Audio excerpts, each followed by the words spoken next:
So welcome to the first session of Small Business Festival here in Austin. So that's an example. Small Business Festival started, I guess, what, 3 years ago? 2 years ago. Yeah, 2 years? 3 years. We're on our third year. This is our third year. Yeah, this is our third year. Began as a way to highlight small business in our community. It began as a way to present options and opportunities and education for small businesses, and that's all this week is about. It's about small business and small business only.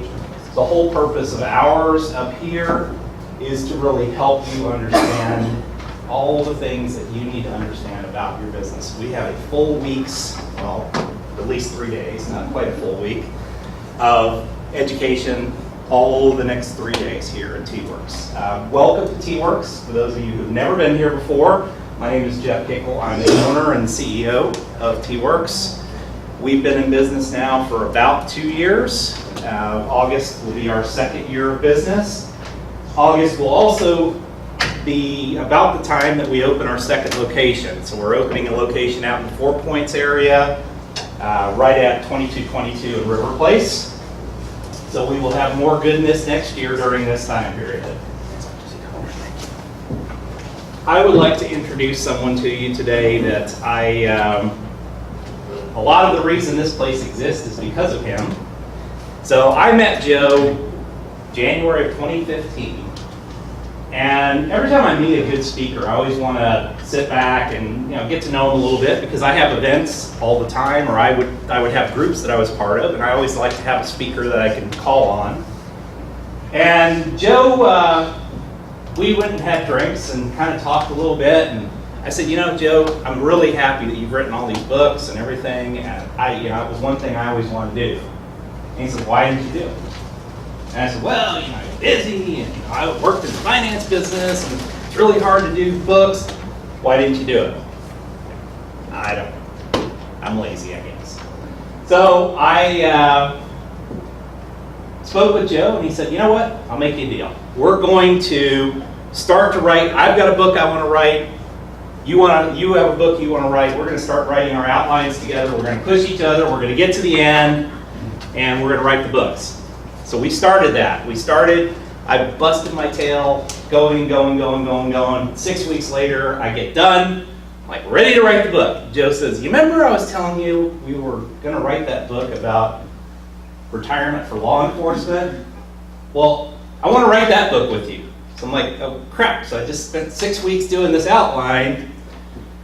Well, we started the second one, and that was actually my first book. It was called Leaving Blue, 50 Lessons in Retiring Well from Law Enforcement, which was an odyssey, learning how to write a book, looking at ways to market it, and I started to learn about entrepreneurship. And I learned that I was an entrepreneur, actually. So thank you, Joe, because this place exists because of that initial spark.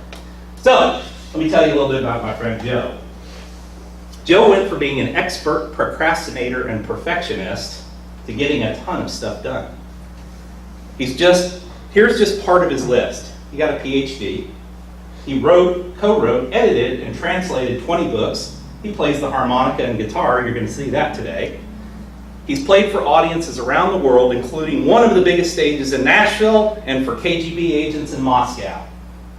At some point, has spoken Russian, Chinese, and Spanish, investigated the Russian mafia and the former USSR, taught in Shanghai, China, ran an international magazine, lectured at a university level, has spoken in Russia, China, Canada, and across the United States, and has been a consultant to major media such as Fox News, CNN, BBC, the New York Times, and the Washington Post.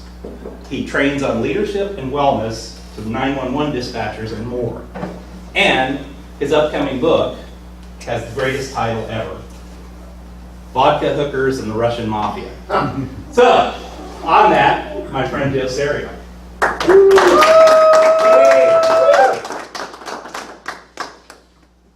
What's possible? What's possible? This is a question that everybody's asking, and you're asking yourself this question right now. What's possible if I come out to T-Werx and hang out here for an hour or a day or 3 days? What am I going to have at the end of that? If I go to work for XYZ company for 20 years, what will I have at the end of that? if I get the nerve to go out and set up my own company? What's possible? What can I have? Who can I become? Everybody's asking that question. I don't care what business you're in. I don't care where you are in life. Your kids are asking that question. If mom and dad didn't come home so pissed off all the time, what could we have? If I didn't have to tiptoe around the house all the time, what could we have? If they made enough money, can I go to the college I want to go to? Can I travel? Can I do? Everybody's asking this question. What's possible? And it's a super important, critical question to ask. What is possible? Your time management is tied to that question. What's possible? What am I going to have? Am I clear about what I'm going to have? How do I set myself up to get what I want to get? So if you're here because your time management needs a little help, awesome. Everybody's time management needs a little help at some point or another. Mine, yours, everybody's. But here's the thing. In order to get something you've never had, you have to do something you've never done. Right? In order to have what you've never had, you have to do what you've never done. So if you're not getting the results that you want, you have to change something. Have to. It's a law. You have to change something. You can kick the ball, kick the rock, kick your problems down the road, but that doesn't change anything. You must change. That is the hardest part. You must change. In order to have something you've never had, you have to do something you've never done. And in more familiar terms, it's that so-called definition of insanity. Doing the same thing over and over and expecting a different result. Guess what? It doesn't work that way. Jeff just told you that. I want to write a book, I want to write a book, I want to write a book. No book. Right? It doesn't change until you actually take action. So first thing I want to mention is that there is no such thing as time management. Let's just get that out of the way right now. There's no such thing as time management. This whole game is about self-management. It's about what you do. It's about how you talk to yourself. There is no such thing as time management. How does Bill Gates get everything that he gets done in the same 24 hours that I have? How is it that Joanne gets A through Z done and I only get A, B, and C done? Same amount of time. So it can't be that. Right? So if you say, oh, I don't get anything done, and Jacob gets everything done, well, pity on me, and I sit around having my pity party, and he's off doing. What's the difference between me and him? If nothing else, he goes and does. This is not about time management. This is about what's going on inside your head. This whole time management game is about what's going on inside your head. And we'll get into more of that. Second thing is that time management is a spiritual exercise. And when I've taught all over the country, people stop and they say, what? What are you talking about? Time management is a spiritual exercise. You are going to run out. You're going to run out. It's a finite resource. And if you can't connect your time management to your spirituality, then there's something wrong. If you can't connect your time management to the gifts that God gave you, or spirit, or universe, or whatever your preference is, then there's something wrong. Time management is a spiritual exercise, and here's the problem. You never know when it's going to end. You never know when it's going to end. And I first got this message from Father Dunnigan. Father Dunnigan in St. Thomas the Apostle Church in West Hempstead, Long Island. This is not a Texas drawl, I got it right? So I went to church there as a kid, at 12, 13 years old. Father Dunnigan, who I could barely understand, heavy Irish brogue, would come into town during the summers and give the homilies, and he would say this one thing that I could decipher and remember. You don't know the hour or the day. You don't know the hour or the day. You don't know when your time's up. And it got thoroughly reinforced on 9/11, because I was still living on Long Island. And it took us 6-7 hours to find my brother, who was trapped in one of the buildings. And we found him, and he was good, thank God. And then for the next 3 weeks, I flipped through the newspaper, and I see, oh, I went to high school with this kid, I went to elementary school with the wife of this guy, and all these people that we knew that died. Because on Long Island, the Long Island Railroad runs in to the city from every town. So you have 30 families in my town, and 40 families in the next town, and 50 families down the road, and everybody's got somebody with a story. And you just don't know. No one guaranteed you 80 years. No one guaranteed you 85 years. So the question that you have to ask yourself, in conjunction with the question what's possible, is what is it I'm doing with it? What am I doing with my time? So number one, it's about you. Number two, it's a spiritual exercise. So we have to get that in our minds and say, wait, what am I doing? What am I spinning my wheels on? On my vision board at home, I have a picture of the World Trade Center and other pictures of where I want to get to. But that picture of the World Trade Center reminds me, whatever crap I have going on right now is nothing compared to that guy who had a choice of either to burn alive or jump off a 110-story building. Right? This may not be the cheeriest way to start a program, but the fact of the matter is there's no escaping this. There's no escaping. We have to get our heads through this. So while we're on this mode, let's just deal with a lot of the obstacles and negatives and pitfalls. So here's what I'd like you to do. You all have paper in front of you. You should all have a pen. And what I would like you to do, without thinking, without alphabetizing, without categorizing, I want you to do a brain dump on that piece of paper. Just scribble down all the things that are bouncing around in your head. All the things that you're worried about, all the things that you have to do when you leave here. Oh, you got a meeting at 11 o'clock, I got to pick up the dry cleaning, I got all the kids from school at 3, whatever. Oh, that project I'm working, all the stuff that's just bouncing around in your head. Just scribble it out. Just throw it down on paper. It could be small, it could be big, that book I want to write. It could be you have to go to the grocery store, you have to pay a bill. I don't care the size. Just scribble it out. Just dump it out. Vomit on the page.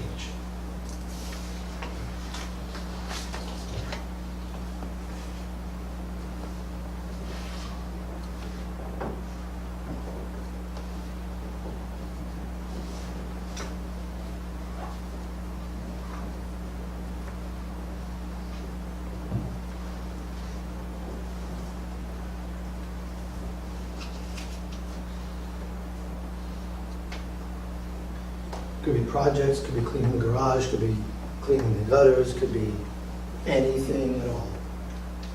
Things you're meaning to do.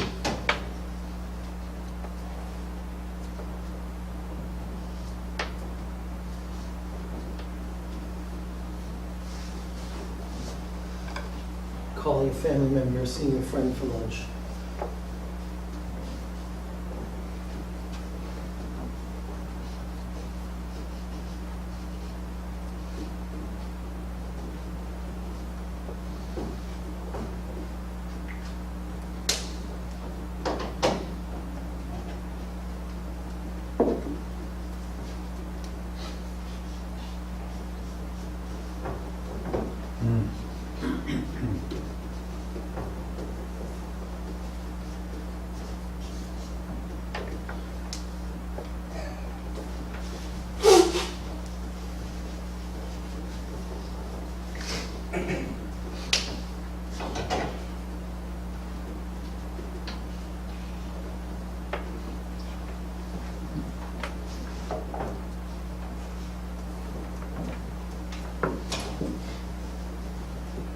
Okay.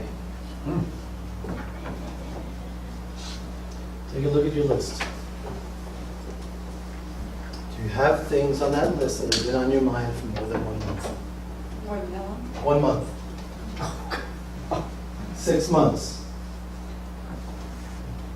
A year. Honestly, let's put your hands up. Let's see hands this time.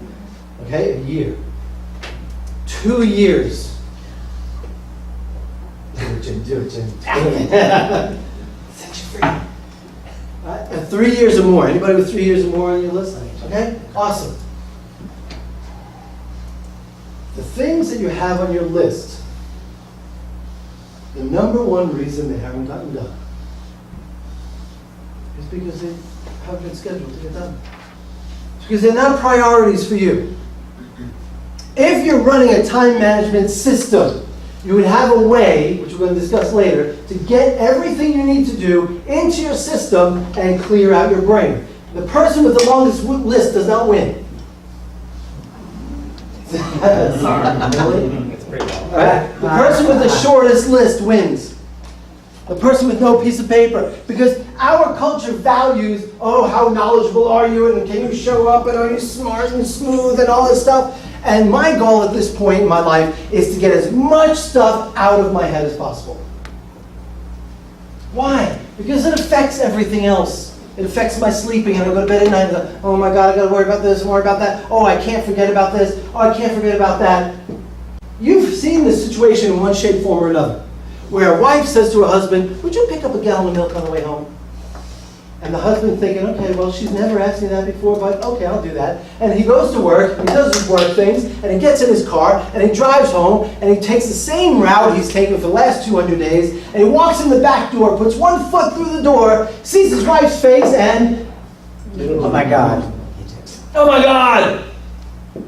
And the wife does what? Shifts her hips a little bit, puts her head. I asked you to do one thing. You couldn't even get some lousy milk for me. Right now we have fights and all this kind of stuff going on. How much of a waste of time is that? When you leave here today, I want you to think about time in terms of everything. Right? The only thing he's guilty of is not having created a system that's effective to remind him to get milk. That's it. He doesn't care any less about her. He doesn't not love her. He doesn't any of that stuff. That's not what he did. What he did was he just responded to his reactions that he does every single day. His habits, his habits, his habits. We all have them. We're all that guy who walk in the back door and said, oh, I forgot the milk. Oh, I forgot the meeting. Oh, I'm late for this. Oh my God, I got to do that. Which does what? Increases our stress, which influences our eating, which adds on pounds. Guess what? Everything's connected. Your weight, your health, your exercise, your nutrition, the way you communicate, your relationships, your time management, the way you sleep, it's all connected. And guess what all that's connected to? The performance of your business. Who you think you are. Right? We can talk about time management all day long. We can talk about schedules. We can talk about meetings and how to conduct a meeting properly. We can do all that stuff. But none of it is going to last until we dig in deeper. We've got to go down deeper and ask some heavy questions. So look at your list right now and decide which ones you're going to cross off. You're just not going to do them. You're just never going to do them. You're going to stop kidding yourself that, oh yeah, I'm going to do this. Oh yeah, I'm going to do that someday. Just cross it off. Pick the one that you've been hanging on to for 3 years and cross it off. Because if you've been hanging on to it for 3 years, the likelihood is very high that you're never going to do it. Painful, isn't it? Anguish. Let it out, Jim. Let it out. I want to know. Exactly. Exactly the problem. Exactly the problem. You can't do it all. You can't do it all. Next step in this process is asking yourself, okay, how much money did I make? Tie that to your time management. What's your bottom line? My bottom line is I made $40,000 less than I had hoped to. And you say, okay, I made $40,000 less. Where was I spending my time? Oh yeah, I was chasing this and chasing this, right, Jim? I want to do this, I want to do this, I want to do this, I want to do this, I want to do all of it. It costs me in energy and it costs me in revenue because I can't do all of it. So I diffuse my energy. I can't produce the effect I need to produce. I can't get the traction I need to get. I'm down $40,000. Does that make sense? So we really got to go down into all this and say, okay, what is it I'm doing with my time in reality? And here's the hardest part of this whole thing. Being honest with yourself. Not even anybody else. And not even your spouse or your girlfriend or boyfriend who says, you and your business, you've been at this for 5 years. Honey, don't you think it's time to give up this hobby of yours? You're not making any money. And all the other stuff that goes with relationship stress around small business, especially solopreneurs. hard stuff. There are a lot of effects and a lot of impact around how you spend your time. Not that, it's about how you spend your energy. So look at your numbers. The important thing about numbers is not how much you make. It's, are you making how much you plan to make? So I asked a lot of people this question. On January 1st, did you know how much money you're going to make this year? On January 1st of this year, do all of you have a number? All right? Awesome. Guess what? Most people don't have a number. Almost every single person I've asked said, I have no idea, I didn't think about it. It's like, if you didn't think about it, how are you going to allocate your energy in order to make that number? So the number is not about being rich, and it's not about becoming a millionaire. I think it was Jim Rohn who said, it's not about becoming a millionaire, it's about becoming the person you have to become in order to be a millionaire.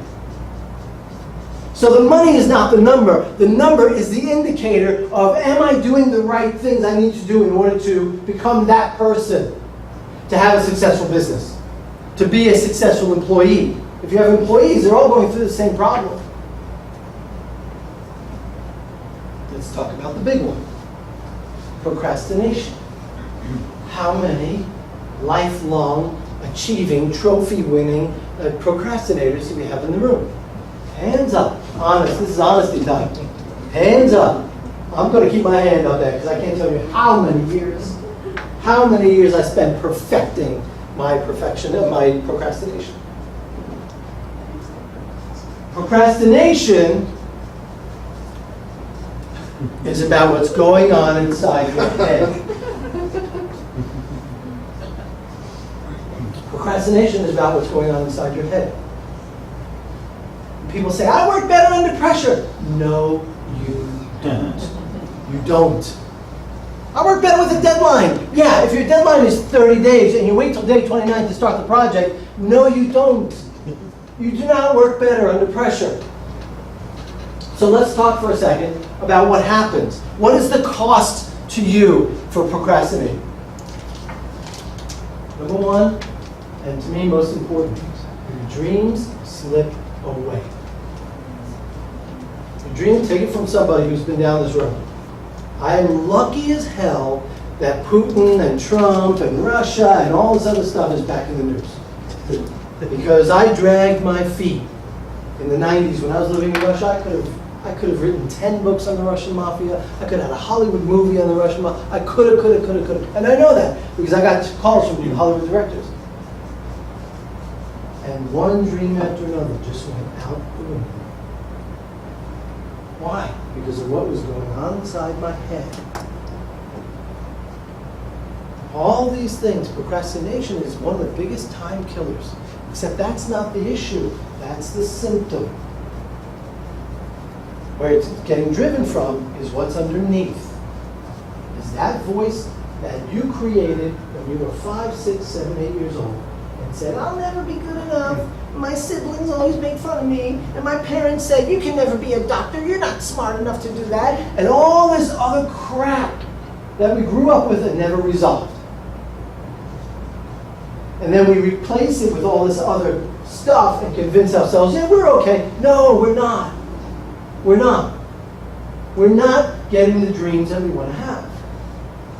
Second major cost are opportunities, which I just basically mentioned, right? Opportunity cost. Can I have X, Y, Z? Can I get the promotion? I talk about this a lot in my government agency trainings.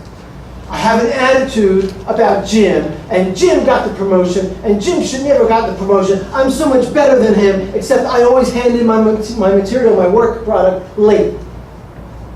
But I'm stuck in my head, and I say, oh, Jim's not better than me, I'm better than Jim. And we don't stop long enough, called the Dunning-Kruger effect, where we think we're better than we are, and we don't stop long enough to say, no, actually, you know what, Jim is better than me. Jim does hand in all his assignments on time. Jim does come to work on time. Jim does his 1 month project, he gets finished a draft in 15 days, he takes it to the leadership, and they say, no, we got to go a different direction, and he says, okay, and goes a different direction, and has it done in 30 days, great, perfect, what the organization needs. And we say, oh yeah, Jim, he's that guy for promotion. and I'm sitting back here all bitter and angry, and I think, Jim's an idiot, I should have had his job. No, I'm sitting back here saying, poor, poor, pitiful me. Why can't I have his job? My mother and my father when I was growing up, and my siblings always picked on me, and my neighbors and my classmates and everyone. What's the voice that's inside your head? Is it asking what's possible, and is the answer, I can't do anything? Then that's what you're going to have as the result. Or if you say, yes, I can take control of my life, I can manage myself, my energy, and get things done. Because that's what we're here for. The minute you forget what your company needs, it's time to look for another job. The minute you forget what your manager or supervisor needs, it's time to look for another job. The minute you forget what your spouse needs, it's time to look for a divorce attorney. Because you stand there and say, oh, why you keep fussing on me, nagging at me about I'm not making enough money at my business. No, you agreed. You agreed to set up a business and go make money. That's what you wanted to do. But you're sitting in front of the television instead of sending proposals or whatever. Right? Killer. It's a killer. Number 3, time costs. Time costs. Are you awesome the way I was at taking 1 year to do something you could have done in 2 months? Look at your list. And if you think it's not you, just look at the list. Because we aren't really good judges of time. We're not really good judges of how long it takes to do something. We say, oh, I'll do that later, I'll do that tomorrow. Next one, social costs. What happens a lot is people say, oh, I have a month. And I poll all my audiences when I do this class. I said, when will you start the project that you have 30 days to do? And they almost always tell me, day 28. What happens on day 28? Anxiety. Anxiety. What else? Something comes up. Something comes up. Your kid falls, chips a tooth, you got to go to the emergency room. All this stuff comes up. Right? And then on day 30, you show up at work and say, oh, I couldn't get it done because my kid was... Right? Or then you tell your friend, no, I can't go out tonight, I've got this big project at work. Or you tell your spouse, oh no, they gave me this project and I only got 2 days to do it and I know I promised to go out to dinner with you tonight, but I have to get this done. And what you don't tell them is you've had it for 27 days. Because we protect ourselves. We keep protecting ourselves and telling ourselves stories to make ourselves feel better, and cost social relationships, anxiety, fights with the spouse, friends don't see you anymore, all kinds of things. And the last one is health. Anxiety, like Jim said, stress, worry, relationships, money, all of those things are going to have an impact on your health. Everything is connected. Everything is connected. Suffering perfectionists. Anybody? Suffering perfectionists. Right? I grew up in a Catholic family. I don't know at this point in my life if there's more, maybe you can help me with this, if there's more guilt in a Jewish family or more guilt in a Catholic family. I just don't know. I don't know if anyone's measured that. You let that process. And my oldest brother's a priest. You can't beat that. All right? You can't beat that. My God. And I'm the 9th of 12. And my second oldest brother went to Johns Hopkins. And then he went to the University of Pennsylvania Dental School. And he won an award for the best whatever, oral pathologist. And I have a lawyer brother who went to the finals of the New York State moot court competition or argued in front of New York State Supreme Court justices. I can't beat that. I can't beat any of that. And if you gave something to my mother, the first thing she would hand back is, oh, here's where everything's wrong. And my house was a classic house where if you got a 97 on the test, Dad said, What happened to the other 3? What happened to the other 3 points? So between procrastination and perfectionism, your business is going down the toilet. If nothing else, it's just maintaining. That's no good. Maintaining is dying. You're either dying or growing. And perfectionism and procrastination are driving the decisions that you're making on a daily basis. Kill it. And multitasking. We have to talk about this for a minute. We have to talk about this. We're going to do a little exercise. Get a blank side of paper. Total full side of paper blank. What I'd like you to do is write this sentence and make sure it fits across. And you can even turn your page sideways if you want. I want you to write the sentence, multitasking is worse than a lie. Keep it on one line.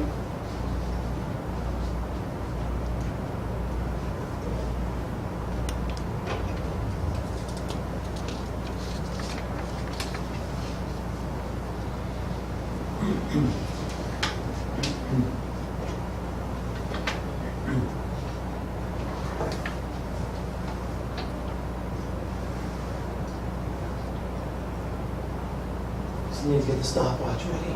Do this on the timer. Okay, so here's what we're going to do. Don't do anything until I say begin. Do not do anything until I say begin. On your piece of paper, you're going to start with the letter M. You're going to write the letter M, and then you're going to move down a little bit and write the number 1. Then you're going to move back to that top line and write the letter U, and then down and write the number 2. Back in the letter L, and down number 3. Okay, got it? Alternating, starting with the letter, when I say begin, starting with the letters, letter number, letter number, letter number, letter number. So when you're finished, your page should have multitasking is worse than a lie, and the numbers 1 through 27. Everybody clear? Let me know if you're not clear. Not everybody is clear on this. Okay? Pens at the ready. Okay. Begin.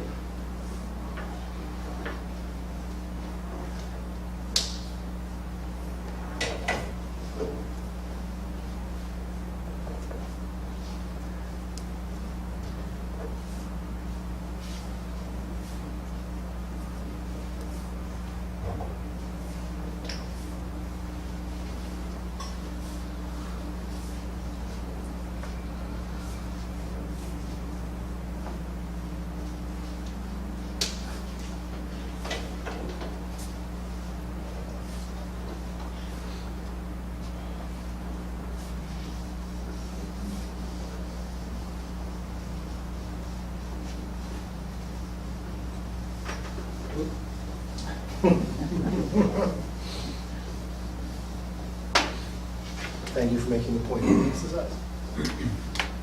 Oh.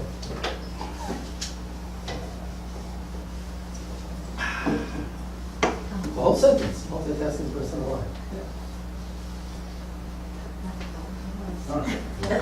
You say 27? No, straight line. Okay, put your hand up when you're done. Put your hand up when you're done. Put your hand up if you did it right, and then you're done. Okay, everybody stop. If you have space on the rest of your paper, we're going to do this again. If you don't have space, then get another blank piece. You didn't say that. Yes, you did. Very clear. Okay. Follow directions. Choose not to follow. We choose not to follow directions. And I've done a lot of programs for managers, and they complain about their people who don't follow directions. And in the course of my leadership academy, they don't follow directions. So you can't win. Okay, so here we're going to do, let's get space again on your paper. Here's what I'd like you to do. You're going to need the flip side of that. Okay, The way you did it. Now you here's what I'd like you to do. I'd like you to write the sentence. Multitasking is worse than a lie. Write the whole sentence. Then go to the next line and write the numbers 1 through 27. Is that clear? Yeah. Clear? Clear. Joanne, is that clear? It was very clear from the very beginning. They don't Begin. know what I did. Go ahead, begin. I'll do the other.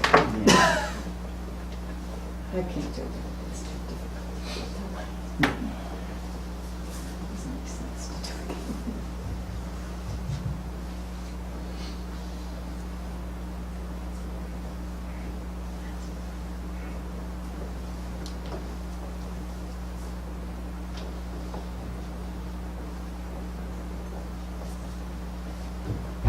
Put your hand up when you're done. Speed record is 23 seconds. Okay. Everybody stop. What happened on round one? Mistakes. Mistakes. Right? What else? I thought I heard something else. Right? Mistakes. What else? Loss of focus. Yeah. Loss of focus. It took way more time. Took way more time. Anxiety. Anxiety. Real. I was thinking, oh my God. This is what happens when you want to do everything. This is what happens when you want to do everything. This exercise, first time I saw this a couple years ago, totally changed the way I was thinking. Right? So you can even go further. And if you had time to think about this exercise, what's the optimal way to do round one? Either round. What's the optimal way to do them? All at once. Okay? What else? And I got this idea from watching Richard. What else? Or When- Bob. When you think, Bob, I'm sorry, Richard's over there, sorry, Bob.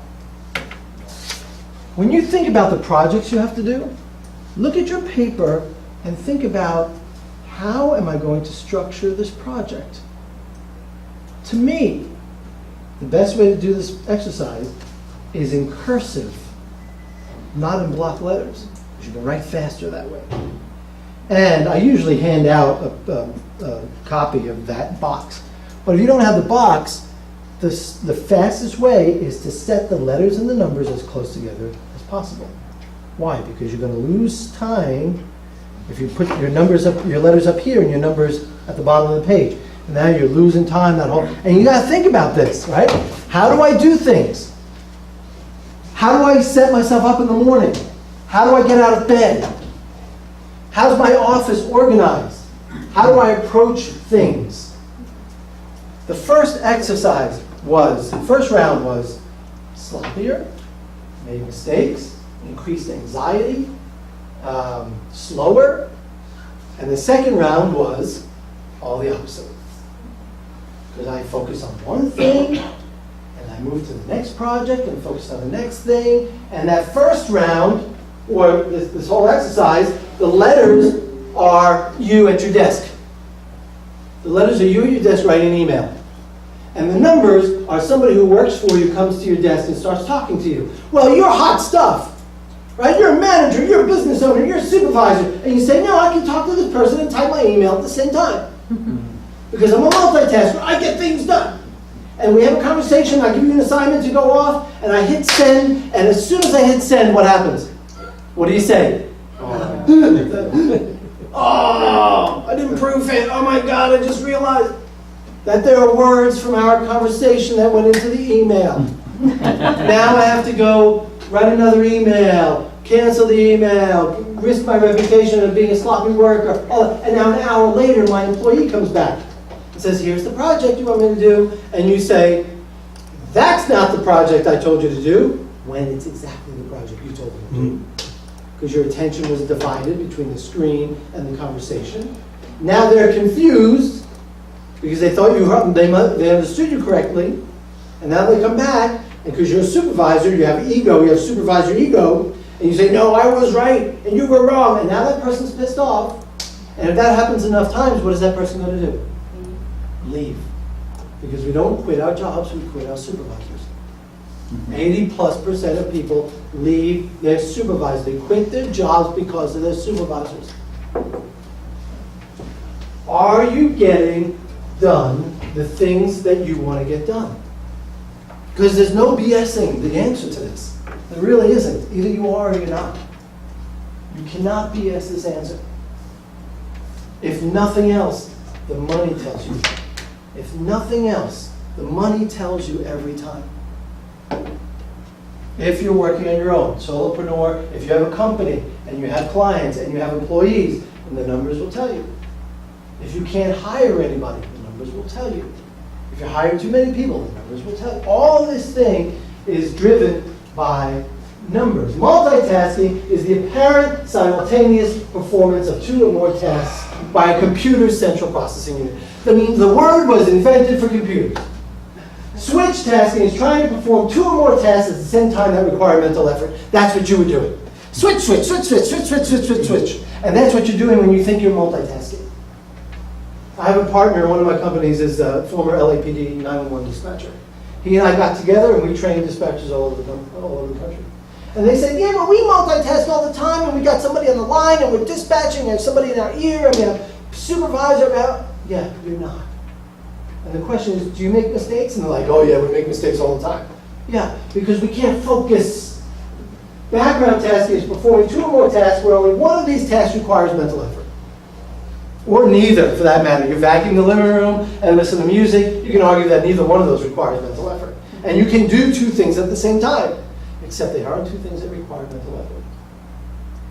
The reason you can't do everything, you want to do everything, but you can't do everything, one of the reasons is that there are so many things that require focus. And to build your business requires focus and requires traction. And you can't get traction if you're freaking out about 10 different projects at the same time. And you haven't captured in a system all these things that need to get done. So you're up at night, and you're like, oh my God, I've got all these things happening. Doesn't work. Doesn't work. And finally, the biggest thing. This is underlying everything else we just talked about.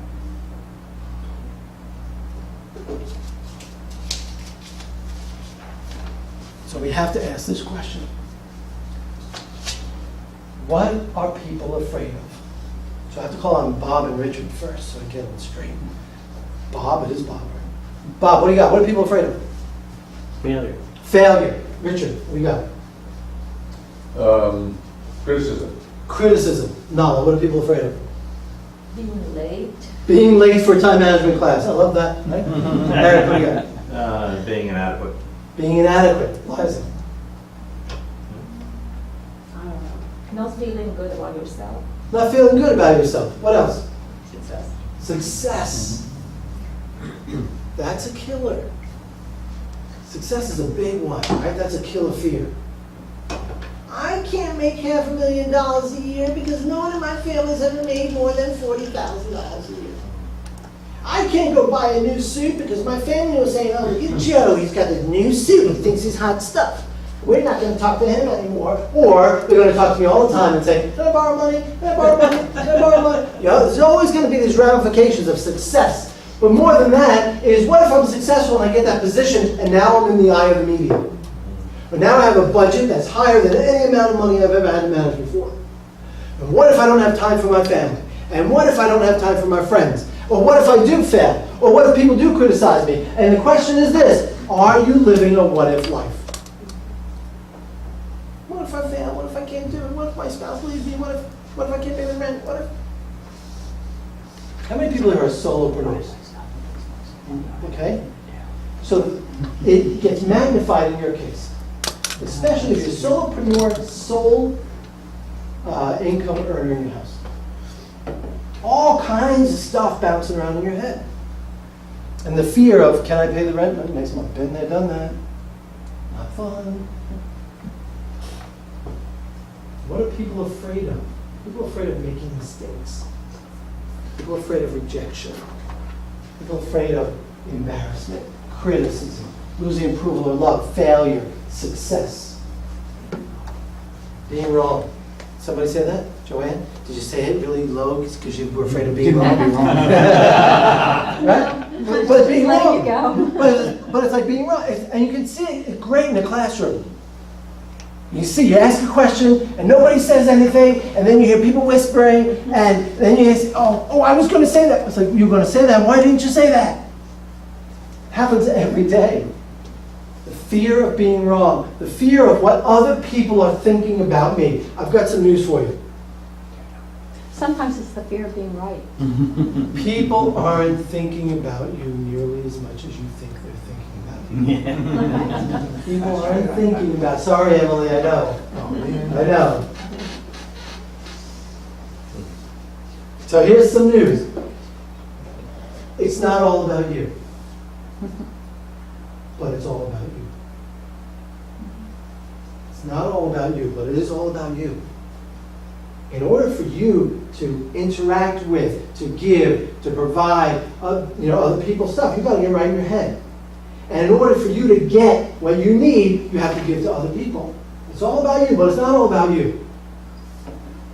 And it's that kind of tightrope that we walk in order to, and we're going to get further into this in a minute, it's like, how do I engage with other people and not be the person who's just telling about myself, and I'm one-upping you, and I'm telling you all the wonderful things I've done, and I've done.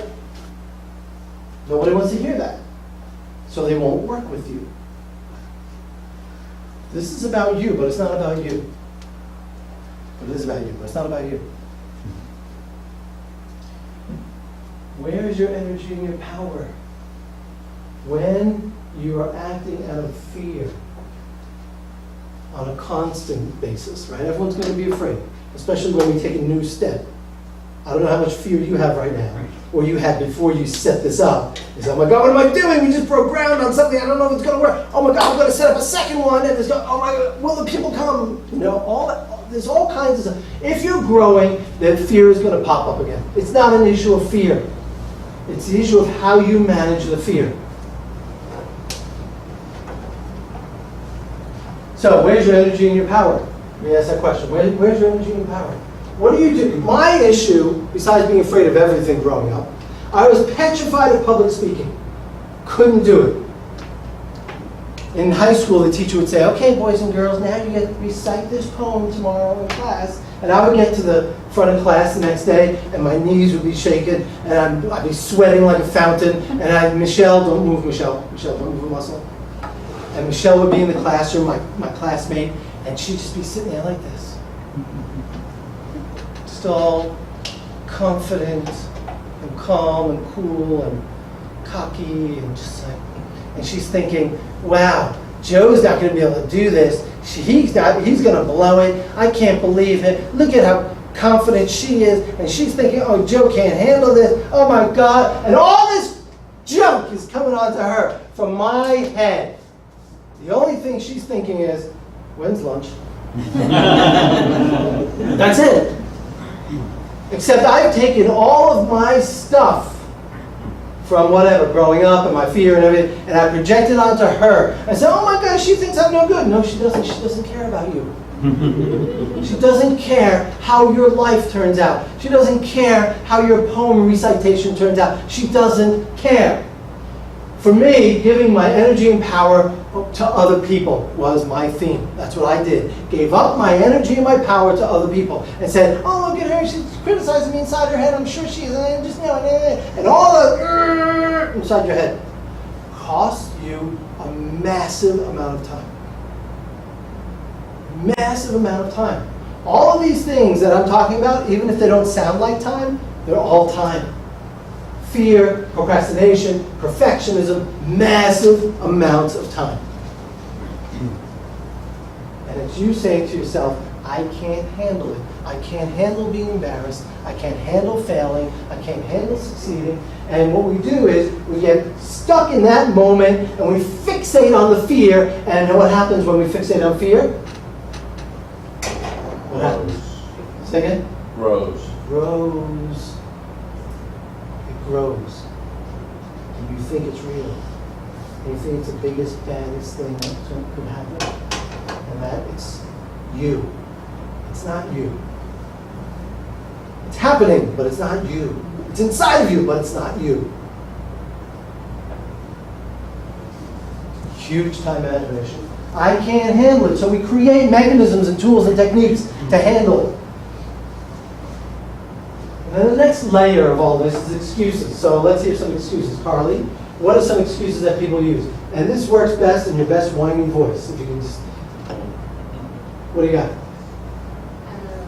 What are some excuses you might use? I don't know what's going to happen. I'm afraid. Yeah, I don't know what's going to happen. You can't expect me to do that. I don't know what's going to happen. What else you got? Joey, what do you got? I got more research to do. I got more research to do. I can't work on this project. I got more. How long can we stretch out research, right? We can stretch out research a long time, 5 years. We can stretch out a Ph.D. for 10 years. Right? What else? What else are excuses that people use? I'm not good at 6 in the morning. I can't ride at 6 in the can't get up early. You expect me to get up early? I can't do that. And we get stuck in that mode, focused on what we can't do instead of looking for solutions. One more. What do you got? Mañana. Mañana, mañana. Oh no, I'm so busy today. Oh, I'm so tired. I worked so well today for 3 hours, so I'm going to take a break. I'll do the rest tomorrow. You know, all these excuses that we have, it'll be difficult. It'll take a long time. There'll be family drama. I don't deserve it. I can't afford it. No one will help me. All this whining that we do inside our heads. And here's the problem.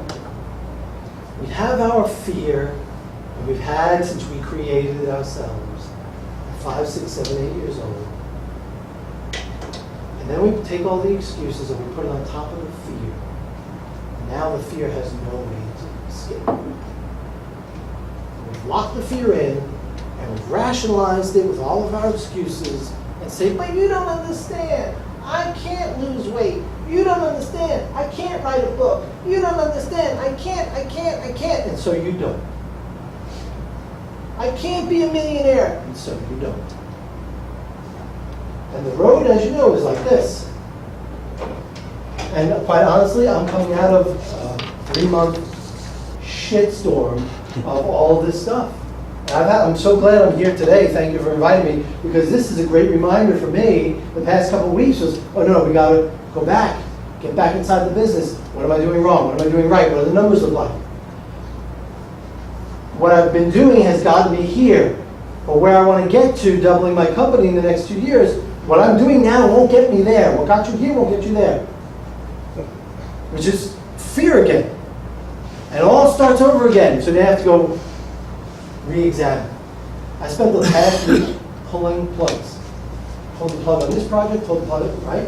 What you were talking about earlier. I want to do this project. I want to do this project. I want to do this project. And I just call people and say, you know what? I'm sorry. I'm embarrassed, but I can't do this project. Pull the plug. Why? Because all my attention has to go to this piece over here in order to double my business.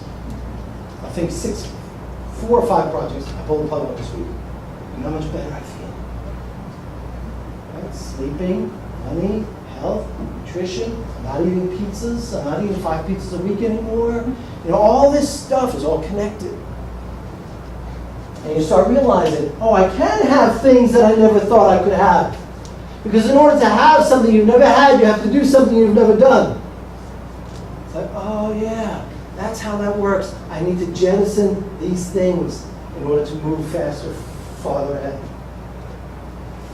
How things look outside of us depends on how things are inside of us. That's the bottom line. That's the bottom line. How things are inside of us, how things look outside of us depends on how things are inside of us. And a simple question I ask my groups is, when we talk about fear and time management and all that, is, what do you see with? Right? Simple, standard question. What do you see with? Eyes. Yeah, your eyes. What you do. Right? You see through your eyes. You see with your brain. You see the world around you, and you decide what's possible based on what's inside your head. You see with all your pains and all your hurts and all your procrastination, all your perfectionism, and all your wonder, and all your joy, and all your past success, and you decide, you get to choose what the world means. You get to decide what's possible. If someone told me a year ago, before I went to the National Speakers Association meeting here in Austin and saw Patricia, if someone told me, oh yeah, someone's just going to draw this awesome art about what you're saying, like, yeah, whatever. Because my mind was, oh no, that's not possible. Oh, you can't do that. How many times do you say, oh, I can't do that. Oh, I can't do that. That's not possible. Oh, that's going to freak me out. Oh, and we stay in our comfort zone. Except the problem is, everything happens half a step outside the comfort zone. How much time are you wasting? If you like your comfort zone, that's great. You like your comfort zone, it's awesome, because it's a nice place to be. It's nice and comfortable. But if you want something else and you're expecting it to come into your comfort zone, it doesn't work that way. How long are you staying inside your comfort zone? So let's get to the positive side. What are the things that I can do?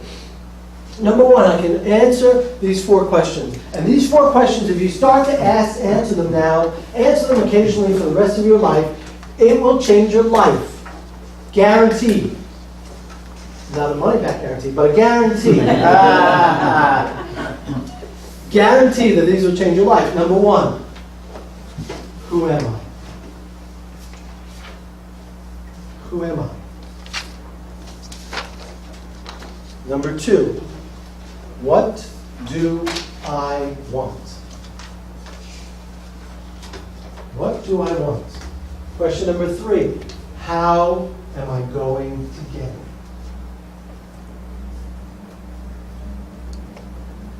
Who am I? What do I want? How am I going to get it? And when you answer these questions, most people don't ask themselves these questions, number 1. Number 2, when they ask themselves these questions, they don't answer them the right way.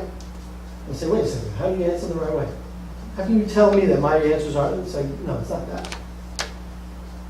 Most people answer these questions with things like, I want to lose weight. I want to have more money. I want to be happy. Your brain can't make any sense of those answers.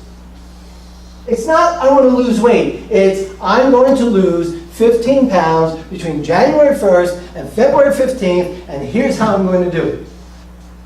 That's how I lost my 45 pounds. I couldn't until that day when I put a plan in place with numbers and metrics and everything else that my brain could make sense of. What do I want? How am I going to get it? Answer those questions as specifically as possible. Oops. The 4th question I just started asking recently. I just added it. It always was 3 questions, 3 questions, 3 questions. And because of the last 3 months, I had to visit this question. How am I lying to myself? How am I lying to myself? Well, it's a birthday party. I can have a big piece of cake. I'll lose the weight tomorrow. 64 ounces. So that won't hurt me at all. I'll just have one today. Oh, and I'll have one tomorrow. And I'll have one the next day. Right? How am I lying to myself? And if you focus on outcomes and results, then you're going to know how you're lying to yourself. Because you're just like, oh, I haven't gotten anything. I haven't done anything with my business. Oh, I'm divorced 5 times. Oh my God, I can't. Your results will tell you. How am I lying to myself? Next, I can stand here and tell you. So how do you do all this? I stand here and say, time management is the application of strategies and techniques to help you use your time as effectively as possible. And you haven't had enough coffee, and I'm droning on for an hour, and I stand here and say to you, time management is the application of strategies and techniques to help you use your time as effectively as possible. And the first thing that you think is, It's gotta be right. what? It's gotta be right. It's got to be right. Honestly, what do you think? It's too long. It's too long. That should be an application. It's too long. It's too early for this crap. Yes, I agree. It's boring. Nobody's going to remember any of that. But here's the question I have for you. Do you have goals? Do you have a system for reaching those goals? Do you have the discipline to run your system? That's it. That's it. Everything is going to fall into those 3 things. Do you have goals? Do you have a system for reaching those goals? Do you have a discipline to run the system? And discipline, by the way, everyone's getting all crazy and, oh, that's the issue. That's not the issue. It's not really the issue. So let's start with number 1. Number 1, what are your values? When's the last time you revisited your values? When's the last time you asked yourself, why am I in business? Why do I work at the company I work at? Does it align with my personal values? Am I wasting my time trying to run this company? At one point my wife said to me, she said, have you thought maybe you need to get a job? She said, there's no shame in that. And I was just like, right? It's one of your values from a lofty perspective and from a daily perspective. Right? Somebody said to me, do you want to work in an office? Do you want to work outside? Do you want to work with people? Do you want to work with computers? Do you want to make a lot of money? Do you want to make a little money? Do you want to work 8 days a week? Do you want to work 3 days a week? And he said, just the whole thing, everything, top to bottom. What time do you want to wake up? What time do you want to go to bed? And answer everything. Next, number 2 is beliefs. What is it you believe? What is it that you believe to be true about yourself? Excuse me. What is it you believe to be true about yourself?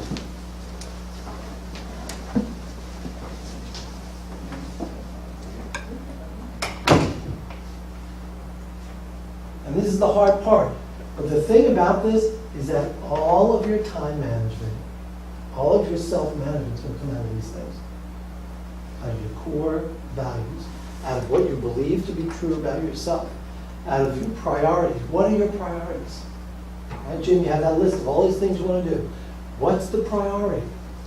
What's that thing that you're going to do and not do anything else at that moment? What's the most important thing? What's your 80-20, right? What's the thing that's going to bring in most of your business? Are you doing that thing? Are you doing that thing the way you need to be doing it? Is it getting the results that you need to get? Am I kidding myself that this thing I like to do is really successful and is floating my business?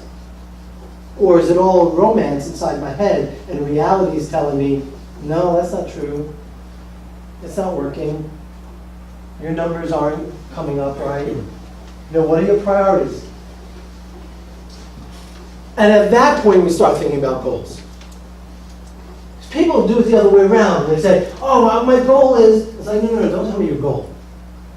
Tell me your values, tell me what you believe, tell me what your priorities are, and then you can set a goal that makes sense in that context, reduce the time that it takes you to get there. Right, does that make sense? People without specific objectives tend to achieve nothing specific. Except how are you going to set the specific goal if you don't know what you're about, what your values are, and it doesn't matter. The goal doesn't have to be acceptable to anybody else. So you have a goal that you believe in, that is important to you. I had a guy in class who said, my goal is to get my kid through college. Awesome. Great.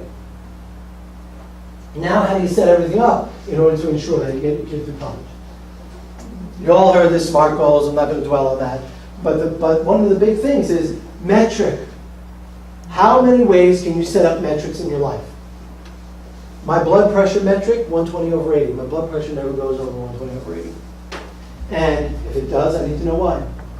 If it starts going over 120, is it food? Is it anger? Is it sleep? Is it salt? Is it sugar? Is it, whatever. Weight metric, dollar metric, get as specific as possible. And then we ask ourselves questions. I'm just going to whip through these. You don't have to write it down. It's like, what's required to reach this goal? What do I actually need? What equipment do I need? What help do I need? What money do I need? What do I need to put in place to set me up to be successful? How much time will it require?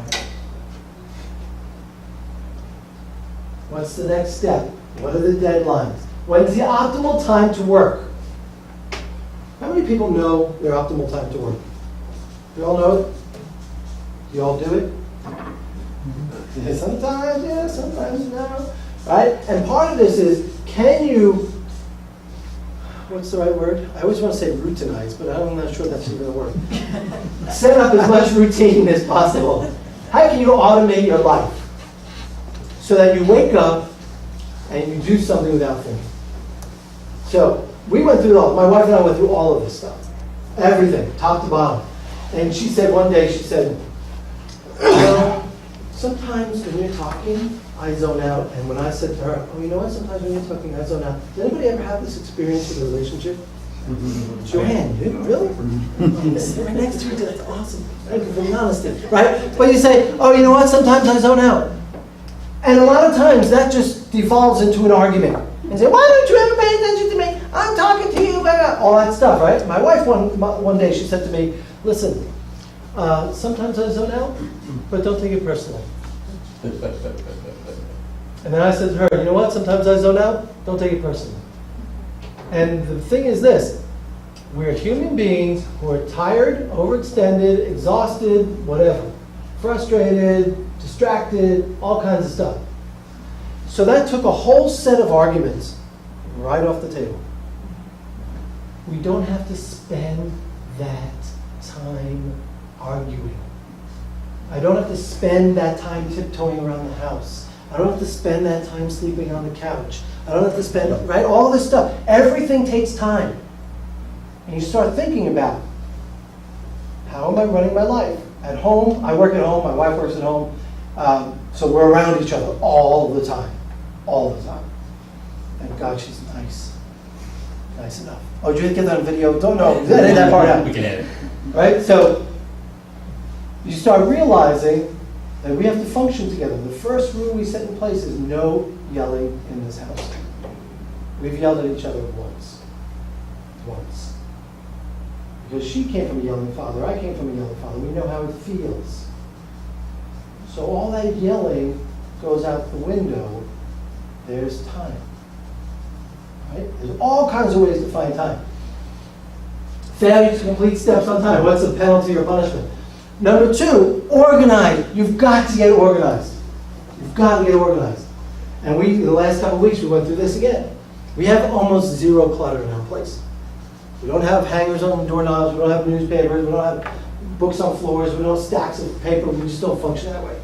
We put all the paper in the filing cabinet so we can see it all. We don't have to move things in order to start working. Get up, go to work. I get up at 4 o'clock in the morning. In order to get up at 4 o'clock in the morning, what time do I have to go to bed?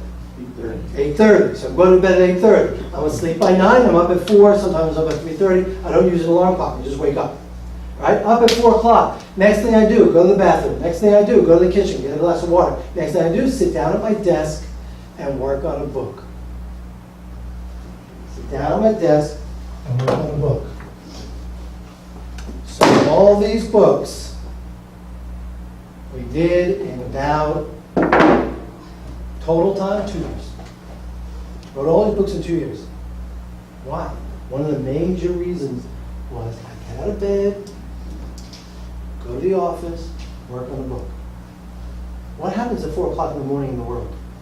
Nothing. Nothing. There's no phones, there's no emails, there's nothing. So you get to your desk, you don't turn on email, you turn off the ringer, you turn on the phone, you get to work, you work 3 hours, I go take a nap at 7 a.m. So I know book, book, book, book, book. Okay? We've done zero marketing on these books. I don't say that as a point of pride. I'm too busy on other stuff. Chasing, chasing, chasing. Except in 3 years, over the course of 3 years, we got to 6 figures in sales on these books without doing anything. We had that happen, right? And so it's this flywheel thing from Jim Collins, which is great. You got to crank that flywheel, and this is one of the ways you crank the flywheel. Another way, relationship building. We're not talking about networking. We're talking about relationship building. Networking, we do what? Here's your card, and here's my card, and here's my card. Let's talk, let's do lunch, let's do this. All right, then we go to lunch with someone we should not be going to lunch with. And we spend that time on someone who's a total waste of time. And I've met a lot of people who come up to me, and we talk about this, and we say, how come I'm not being successful in my business? Because you're meeting with the wrong people. For me, networking happens after the relationship building. What do I mean by that? I want to have a network of people that I already know we're going to do stuff together. Right? Running after clients, in my mind, this is the way I think, is a different thing. What's my network about? My network is people like Jeff, so that we can write a book together. I don't know anything about financial management, but I know how to write a book, and I know how to structure it, and I know law enforcement, I know all this stuff. It's like, great. He's in my network. The people who buy these books are not in my network. People I just want to sell something to on a one-off basis are not in my network. Those are not my networks. They may be a customer, but they're not my network. Those relationships have made me more revenue in the last 3 years than I ever thought I would make in my entire life. Why? Because we started a relationship. I work with law enforcement a lot. I started a relationship with the chief of police. I started out talking to training coordinators. I realized training coordinators don't have enough power. They don't have enough budget. So you go to the chief of police, talk to the chief of police, and all of a sudden, instead of one training class, he wants to do 20. And he wants to buy a copy of the book, 125 copies of the book. So in one relationship with one contract and one client, $45,000 contract or whatever, right? $50,000 contract, $100,000 contract. That's a relationship. Now we're going. Now I can ask him for other stuff along the way. Whether it's business or him to do things for me. Oh, you know what? I want to get access to your 911 people. Great, we know you, we like you. Here's all our 911 people. You can sit under headphones all day long if you want, which I do. It's like, oh, now I can leverage, right? Now I can leverage one thing off of another. If you're not leveraging, you're working too hard. You have to think for your individual business. Can I leverage? Can I leverage more? How can I leverage? What are the relationships that are pivotal in my industry? I'm a speaker and trainer and write books. That's all I do. So it's like, how do I leverage the relationships in my world instead of getting hired by Jeff or Michelle or whoever to do a one-off training? I don't want that. I'm too old. I'm over 50. I can't hold the energy to go, oh, let me do a training for you. Okay, great. Oh, let me do a training for you. Oh, great. No, I want to do 5, 10, 20 trainings for one person. And it worked out great. It's working fantastically in my industry. And the question is, in your industry, where's your leverage? How can you leverage other people? Can you get people together? Here's an idea. Brainstorm with people who are not in your industry. Just try it. Just do it. Because you get really interesting ideas from people who don't know what your industry is. Leverage. Jam sessions. Depending on how you work, the nature of the beast, and all this is dependent on the nature of the beast. Where do you work? How do you work? What does that thing look like? Can you do a jam session? A jam session is, pick your number, 30 minutes, 60 minutes, 90 minutes, 0 interruption. I can get so much done in 90 minutes. 90 uninterrupted minutes. Now this is another piece. Question number 4. How am I lying to myself? How am I lying to myself? Well, I have to go have this meeting. Do you have to have that meeting? Oh, I'm going to go meet this person for lunch. Do you have to meet that person for lunch? Because now it's time and money out the window. What is that meeting going to get back for you? All that time is gone. Can I set up my day? So here's my little jam session. My little jam session tools. Do not disturb, writer at work. Put it on my office door. My wife does not knock on the door when this is hanging on the door. And the other one, session in progress. Because we're getting really into meditation and relaxation and stuff like that. If this is hanging on my door, she does not knock on the door. So I can set out blocks of time. And what people in my audience say, they say, I have kids. You don't understand. I have kids. Listen, I come from a family of 12 kids. I have 20 nieces and nephews. I've watched how it all works. My brother, who went to dental school at Johns Hopkins, 2 awards from President H.W. Bush and President W. Bush. Lunch at the White House a couple of times, has American Dental Association Man of the Year, all just boatloads of all this stuff. He's got kids. And he said to his kids when they were growing up, here's a whiteboard on the refrigerator. You got a question? Write it down. From 7 to 8 at night. Right? He said, I'll answer anything you want before 7 p.m. And I'll answer anything you want after 8 p.m. But between 7 p.m. and 8 p.m., you can't interrupt me. If you have a question for me, you're afraid you're going to forget it, put it on the whiteboard. And my brother went out in the garage, cranked up the music, and did woodworking. Because he always wanted to be a woodworker. Guess what? His first piece was crap. It was just bad. But that was just his first piece. He's been doing woodworking for 35 years. He does amazing work. To do amazing work, you have to focus. And to focus, you need to push things away. You push things away, you have to find a mechanism, a tool, a technique to get people away. Next thing, the plateau. When we do something, we start something new, and this is what I was guilty of. I had to pull all the plugs on these things. Get really excited, let's do this project, oh, I'm learning something new, oh, this is awesome, and going up and up and up, and then we hit the plateau. And on the plateau, what happens? Lose momentum. And what else? What do most people do on the first plateau? Get bored, stop. Stop. Quit. They quit. They quit. And here's the thing about plateaus. Plateau is where everything happens.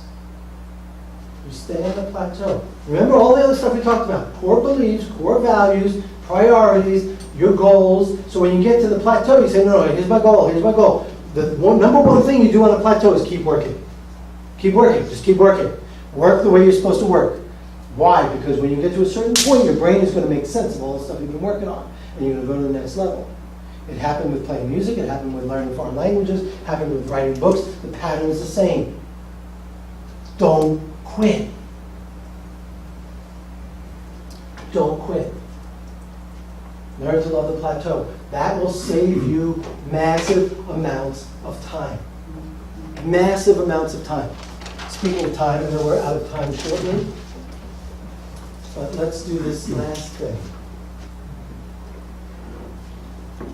So, here's what that looks like in real life.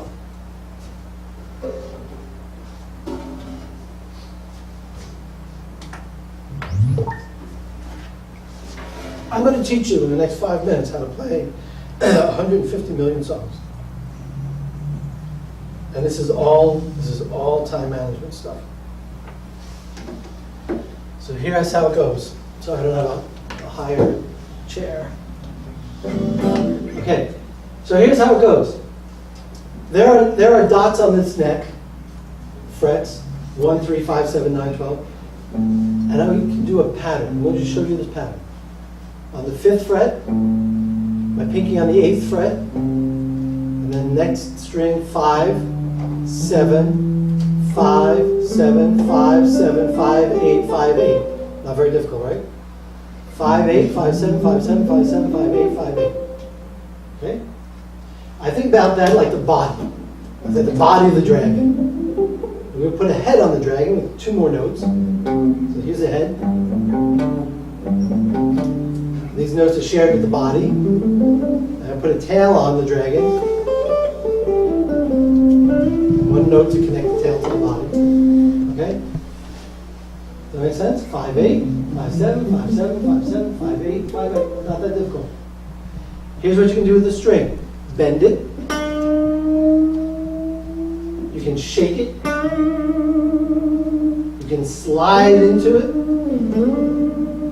You can hammer, what they call hammer on it. You pluck the string once and you hammer down to the second sound. You can pull your finger off the string. You can, what else? You can roll your finger from one string to the next, from one lower string to an upper string.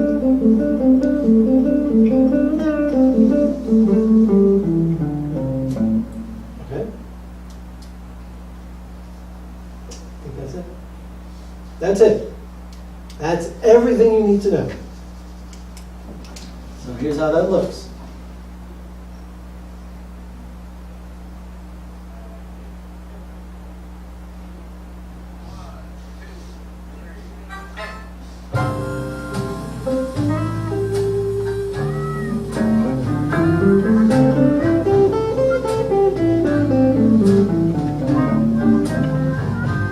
I'm getting tired. 5, 8, 5, 7. Can you hear it? 5, 7, 5, 7, 5, 8, 5, 8, 5, 7, 8, 5, 7, 5, 7, 5, 7, 5, 8, 5, 8. The head, the tail, back to the body, slide in. I can push up the string and then hold it. Come down. That's it. With that, you can play 150 million songs.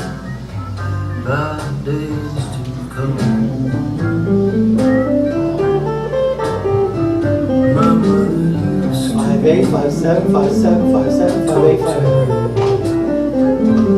I was young and foolish. But if I just keep doing this, I'm going to blow my brains out. So I gotta mix it up a little bit. My sisters So I started doing those other things that I mentioned. I don't have to start at the beginning, I start in the middle.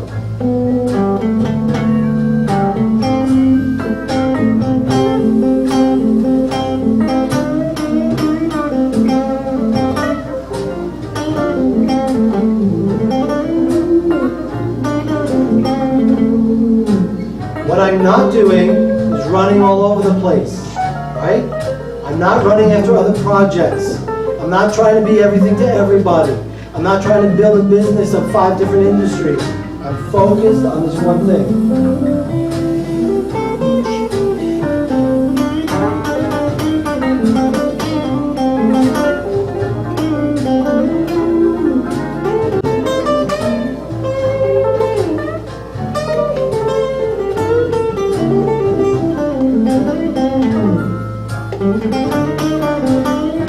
I swear I'm gonna change my ways.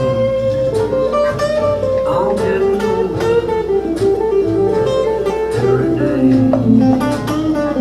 When I was young and foolish, it was so I'll tell you one thing. My goal when I wanted to learn how to play guitar was very specific. I'm getting tired, I'm getting tired. And that was to make enough noise to amuse myself.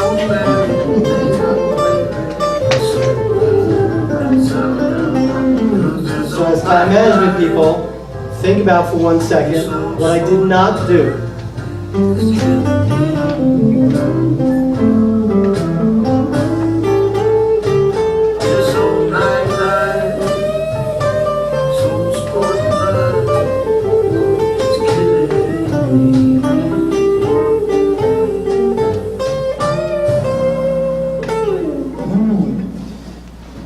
So, applause is welcome. What did I not do? Chords. I didn't do chords. Right? In this particular case, I didn't do chords. What else? Even more fundamental than that. What did I not do? Other skills. Other scales. You didn't think about the audience. I didn't think about the audience. You didn't Maybe. break a string. Go ahead. You didn't break a string. I didn't break it straight. When it came time to learning, my goal was to learn enough to amuse myself. What I did not do was spend time learning how to read music, because that wasn't the goal. I'm not a musician. I don't know anything about music. I know this much music theory. It wasn't the goal. I didn't learn how to read music. I didn't learn music theory. I didn't spend time on that, because the only thing I wanted to do was have fun. So the question you always have to ask yourself is, what is your problem? What's the problem you're trying to solve? What are the goals that you set up? What are your priorities? Where are you trying to get to specifically? And then work back, reverse engineer. Where am I trying to get to? No, I don't do that. No, I don't go out with those people. No, I don't spend my time on that thing. Warren Buffett said the number one tool that he uses is saying no. He says no 97% of the time. He says no. That is the most important time management tool that you have. Everything's connected. Everything is connected. All of it. You stop to look at it all. You start to think about, how am I working myself at home? How am I handling things? How am I doing X, Y, and Z? So I'd like to leave you with a song. I've got 30 seconds. A guy named Guy Clark wrote this song called The Cape. When I was playing up in Huntsville during my Ph.D., one of the guys I played with played this song a lot. And I was like, wow, this is an amazing song. And it goes like this. 8 years old, with a flour sack cape tied all around his neck, he climbed up on the garage, figuring, what the heck? He screwed his courage up so tight, the whole thing come unwound. He got a running start, and bless his heart, he headed for the ground. He knows, he's one of those who knows that life is just a leap of faith. Spread your arms and hold your breath. Always trust your cape. All grown up with a flour sack cape, tied all around his dream. He's full of spit and vinegar. He's busting at the seams. He licked his finger and checked the wind. It's going to be do or die. He wasn't scared of nothing, boys. He was pretty sure he could fly.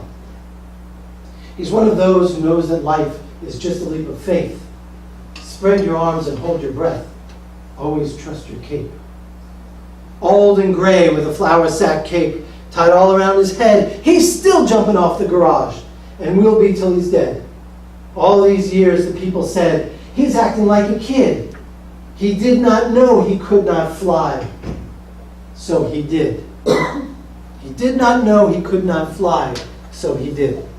So I know the answer to the question, can you fly? I know the answer to the question about you. The question is, do you know the answer to the question? Do you know that you can fly?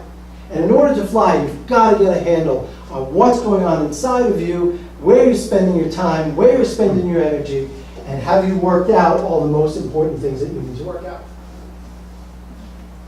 I will be here for a little bit if you want to chat. They set up a room 2 doors down for me. I have copies of my book, my time management book, and my fear book. Thank you so much for being here. I appreciate you coming out.